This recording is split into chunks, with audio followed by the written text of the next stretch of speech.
Você está com tosse, gripe ou resfriado? Eu tenho um xarope que vai ajudar com isso. Além de aumentar sua imunidade, limpar seus pulmões de todo catarro, vai acalmar sua tosse. Minha irmã estava com aquela tosse carregada de catarro. Após essa receita, o pulmão dela ficou completamente limpo. Essa receita tem efeito rápido e pouquíssimas pessoas sabem dela.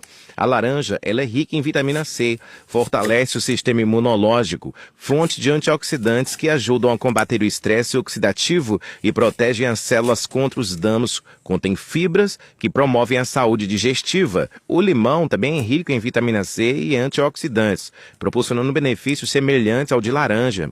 Pode ajudar também na digestão e no equilíbrio do pH do corpo. Alguns estudos sugerem que o limão pode ter propriedades antimicrobianas e ajudar na prevenção de infecções. Antes de falar os outros ingredientes, eu quero que você saiba que aqui na minha conta eu tenho várias receitas caseiras que ajudam na saúde no geral. Então, se você adora receitinhas como essa, já me segue, tá certo? Então, vamos lá. O gengibre possui propriedades anti-inflamatórias e antioxidantes que ajudam na digestão e alivia sintomas de náuseas e vômitos.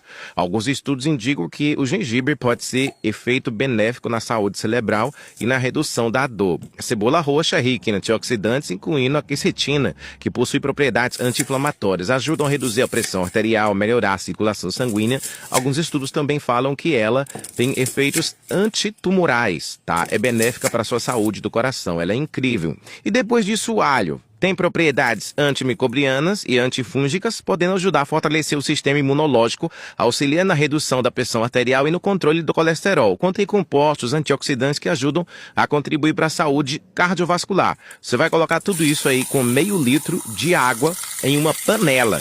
Isso mesmo, meio litro de água em uma panela e vai deixar ferver por exatos 10 minutos. Você vai deixar mesmo essa água pegar todas as propriedades desses ingredientes maravilhosos, tá certo? Logo após isso, você vai coar essa receita, tá? Você vai coar esse xarope caseiro maravilhoso e depois disso levar até um copo. Logo após uns 15 ou a 10 minutinhos que já tiver um pouco morno.